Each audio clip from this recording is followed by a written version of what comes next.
Hey guys, we have a search and destroy on Jungle for you today. It's against Brazil. He's currently GB ranked at 154th. It's a pretty intense game. The last round of this game is pretty much shut out. I'm using a FAMAS with flak jacket, slave hand, and ninja, and a red dot sight.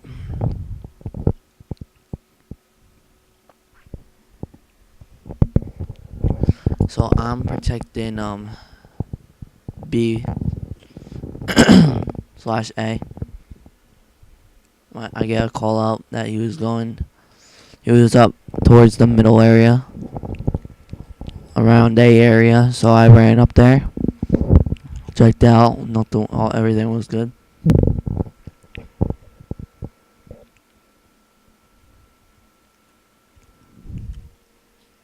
I get the first blood kill. Trying to check a grenade check to see if he was coming up, which he wasn't. Besides talking about the gameplay, and if you guys didn't already know, if you spin while you plant the bomb, it makes absolutely no noise. Like, you know how you hear that doot doot doot doot doot when you're playing the bomb or defusing? If you spin, you don't hear that. Anyway, I want to talk about the new maps. If any of you people out there listening to this right now, which is probably not very many,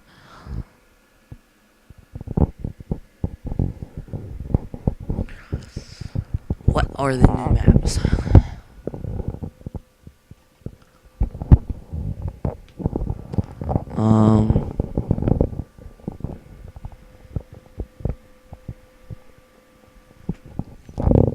Sorry about that, my brother came in to get his shirt. I don't know what his shirt was doing in my room, but he did. Anyway, I wonder what the new map pack that comes out on February 1st. I remember it was like something Berlin Wall, and this other map that has like a zip line, and I don't really remember too much. My friend was telling me about it. I think they got outrageous. I think they should go back to 800 Microsoft points like they had in World at War. I hate how Modern Warfare 2 made everything so expensive. Like, now it's 800. Instead of it being 800, now it's like 1200 Microsoft points, which is ridiculous for 4 maps. I mean, the map, I really wonder how much the maps are out of the $60 that you pay for a new Call of Duty game. Like, you know, if you think about it, you pay $60, you get a disc with a single player, multiplayer, and in there are designs, guns, camos, perks, equipment, and game modes. I wonder how much they charge for, like, per se. Say I am an official for Microsoft, right? And I gave you a project for not Microsoft, Treyarch or Infinity Ward, and I gave you a new project and said I want a game mode with a flag on each side of the map, and the objective is for an enemy to get the enemy's flag, or no, for say we're playing, for us to capture the enemy's flag, and once we get the flag, we need to take it back to our flag and capture it. And there's going to be 3, and you have to do that 3 times, and then you switch sides. Like, I wonder how much they would pay someone that works for them to, like, make that game mode or put it in the game, I wonder how much, like, the game modes cost, like, I don't know. Think about it, $60 for a game.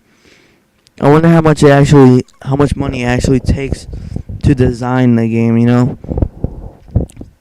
Like, and all them patches that they put out. I wonder how they make the patches.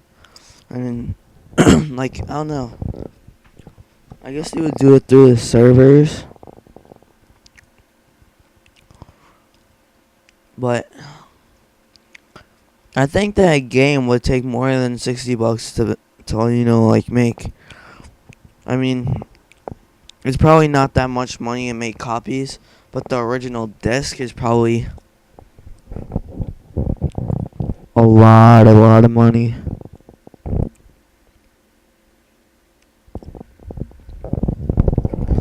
I wonder what would happen. Like, how do they put a game onto this? Like, not even an. It's like a. I don't even know how to explain it. It's like almost as thin as paper, a little bit bigger. Maybe like 10 sheets of paper, and it has this. Like, there's gotta be at least 20 maps in Call of Duty. So, if you think about it, there's 20 maps of Call of Duty on it, plus the games, plus the perks, and every design, and they got installed 1080p, 720p, 1080i, 480i, and all that. And even I forgot how long ago, but it was like S video, which gave a little bit better quality. But and then they gotta figure out how to make a.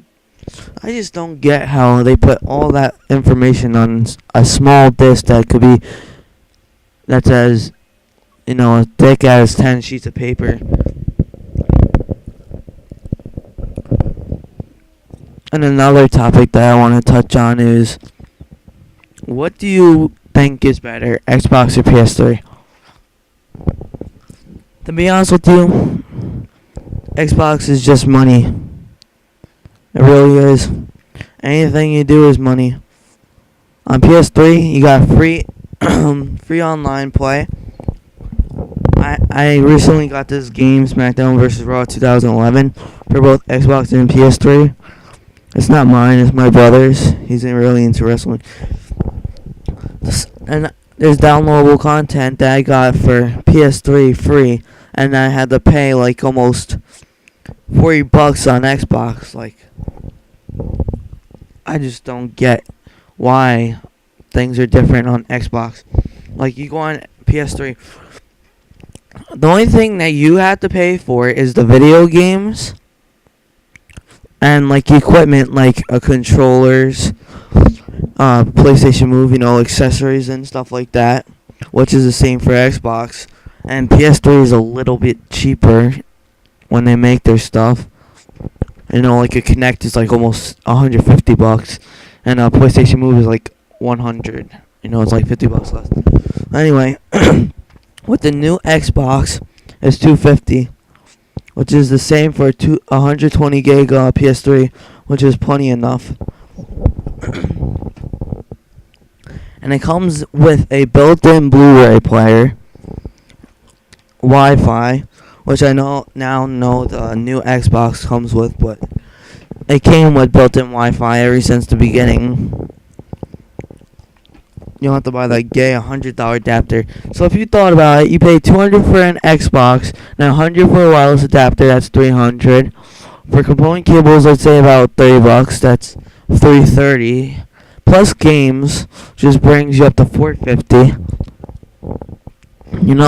What really are you getting cheaper? Buy PS3 $250, and then all you gotta do is buy games.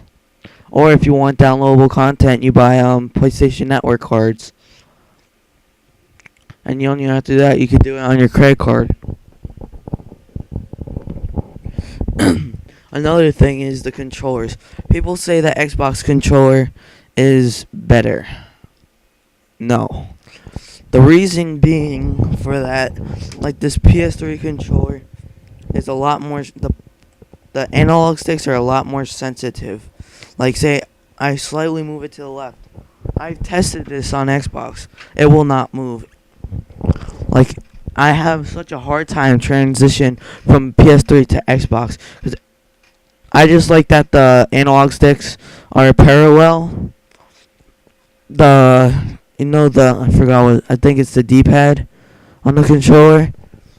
It's just like, it's like separate. It's not like this one big fat plastic thing The Xbox controller is so big, bulky, and heavy.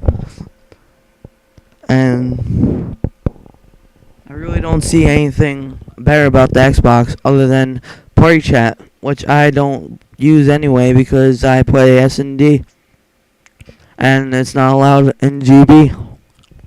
So,